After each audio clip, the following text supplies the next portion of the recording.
Chceli sme vymysleť niečo, čím môžeme byť prospešní a zároveň využijeme naše poznatky z odboru psychológie, hlavne tej environmentálnej a pedagogickej.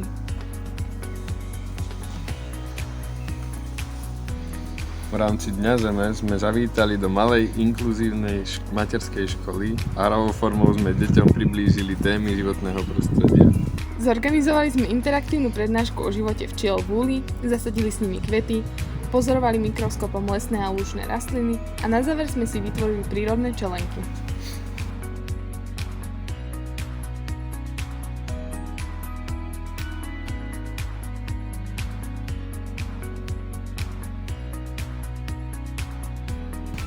Návštevu sme si veľmi užívali, preto sme sa dohodli na ďalšej spolupráci. Pri ďalšej návšteve sme sa zamerali na výcvik, regulácie emócií. Do budúcna plánujeme vytvárať ďalšie aktivity a stretnutie aj v iných školách.